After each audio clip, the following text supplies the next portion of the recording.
14h-16h, Brigitte Lahaie, Sud Radio. Et c'est le psychiatre spécialiste des addictions, Laurent Carilla, qui est avec nous à l'occasion de la sortie de ce livre.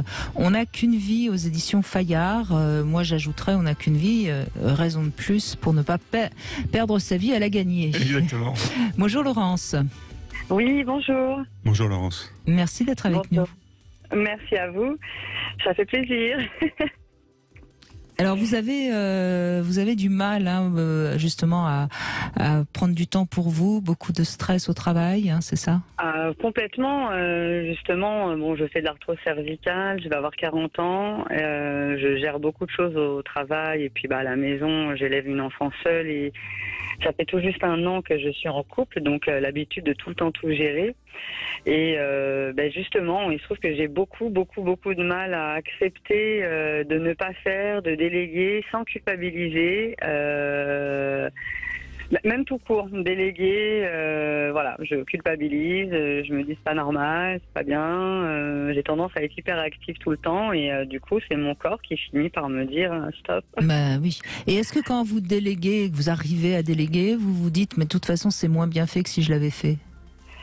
Alors des fois oui, pour être complètement transparente sur des petites tâches toutes bêtes, mais là-dessus j'arrive à lâcher prise et à me dire déjà ça c'est bien parce que parfois quand on n'arrive pas à déléguer c'est par un souci de perfection et ça c'est peut-être un peu plus facile déjà à régler.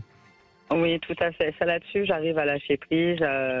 Après, j'ai de la chance d'avoir un conjoint qui n'est pas du tout là pour le coup. Alors au travail, c'est difficile de faire moins que ce que je fais parce que je dois tout gérer. Et quand on délègue, il y a plein de bêtises qui sont faites. Donc je fais beaucoup de de coordination. Mais je n'éprouve aucune culpabilité dans mon travail. Par contre, dans mon quotidien, dans ma vie affective, si je laisse mon conjoint faire la vaisselle, j'ai tendance à être assez hyperactive, à tous les jours faire quelque chose. Pour moi, ça me paraît logique. Lui, il est plutôt tranquille, cool. Cool. Et du coup, j'ai tendance, sans le vouloir bien sûr, mais à mettre sur ses épaules finalement mon propre timing qui n'est pas le sien. Et lui a tendance à me faire comprendre, moi je t'en veux pas, si tu fais pas, c'est pas grave, on s'en fout. Sauf que des fois, ça m'agace. Parce que moi, je culpabilise quand je ne fais pas. Je culpabilise de le laisser faire quand il décide de prendre la main et de faire. Bien sûr. Mais en même temps, ça m'arrive aussi des fois de lui en vouloir, de le voir ne rien faire. C'est le processus assez normal. Classique en tout cas. Ouais. Oui. Vous avez dit une chose intéressante. Vous avez dit au travail, je dois tout gérer. C'est-à-dire, c'est quoi je dois tout gérer? C'est votre patron qui vous oblige à tout gérer? C'est qui ce doit? Je dirais le professionnalisme que j'ai. Moi, je suis chargée de secteur, chef de secteur, donc je gère aussi bien la partie financière commerce que la partie technique opération. Et force est de constater que tout ne communique pas correctement. J'outrepasse mes propres. D'accord, donc c'est bien votre perfectionnisme qui vous oblige à tout gérer. Oui, et puis quelque part, si je le fais pas, personne ne le fait. Donc, je veux même négocier une revalorisation de salaire et de poste parce qu'aujourd'hui, je fais plus un travail de chargé des opérations que de commerce. Et si cette action n'est pas, c'est le client qui n'est pas content et j'ai ces besoins de satisfaire. On m'engage pour la satisfaction client, pour le suivi, pour que les choses se déroulent bien. Du coup, ça prend... Mais est-ce que vous vous rendez compte que plus vous voulez tout gérer, plus on va vous laisser tout gérer? Oui, complètement. Et c'est pour ça que là, je me suis retrouvée bloquée de la nuque. Hier, j'ai failli en pleurer. J'ai pété un câble, je leur ai dit c'est bon. Alors, j'ai su prendre du recul et me dire, je prends mon après-midi. Vous savez symboliquement ce que ça veut dire, la nuque? Non. On ne sait pas dire non, puisqu'on ne sait pas tourner la tête de droite à gauche. Mais alors justement, je me dis, mais c'est marrant, parce que plus jeune, alors j'ai appris à dire non avec le temps et à imposer mes limites, à les reconnaître déjà et puis à savoir les placer. Alors au début, je culpabilisais beaucoup quand je disais non. Maintenant, je ne culpabilise plus. Par contre, c'est vrai que au travail, vous avez raison, effectivement, je ne sais pas dire non. C'est très juste, mais oui, et puis je vois bien que c'est lié à mon histoire finalement. Personnelle.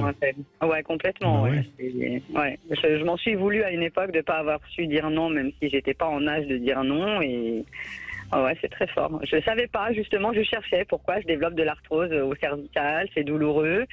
Alors oui, j'avais bien conscience le fait de pouvoir tourner la tête, changer de direction, regarder partout, mais je voyais pas. Alors là, du coup, vous venez de me faire prendre conscience de quelque chose d'assez conséquent. En tout cas, si ça vous parle, c'est certainement que ça a du sens. Après, voilà, maintenant... Après, on peut faire de l'arthrose cervicale à 40 ans. Hein. Oui, absolument. Tout le monde en fait. Hein. C'est pas non plus...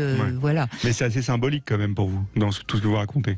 Ah, complètement. Ouais. Mais il faut commencer à prendre du temps pour vous. Hein. Vous avez 40 ans, vous avez un travail, vous avez un enfant, vous êtes heureuse en couple, je suppose. Oui. Donc c'est bon, vous avez vous avez rempli plein de missions auto-imposées. Maintenant, il faut se poser. Moi, je vais vous donner une autre image, puisque vous avez l'air de bien intégrer les images. 40 ans, c'est le sommet de notre vie. Hein. Donc vous êtes arrivé au sommet de l'Everest, là. Oui. Et ben vous allez vous poser un peu pour admirer le paysage et pour pouvoir redescendre paisiblement. Parce que sinon, vous voyez, et je crois que c'est vraiment important que vous entendiez ça parce que ça va quoi. Vous avez fait plein de choses déjà. Vous êtes arrivé, si je puis dire, dans votre vie. Maintenant, c'est le temps de vous poser et de respirer. C'est très juste. Ouais. Ça fait du bien à entendre, effectivement. Et vous avez visiblement fait le bon choix en choisissant votre compagnon, puisque c'est lui qui vous montre la voie, puisque lui il est cool et il sait se poser. Il apaise, oui. Donc vous avez le miroir, si je puis dire, qui va vous permettre de faire ça. Donc chaque fois que vous allez vous énerver parce qu'il a rien fait, ou chaque fois que vous allez vous sentir obligé de faire quelque chose, repensez à ce qu'on s'est dit.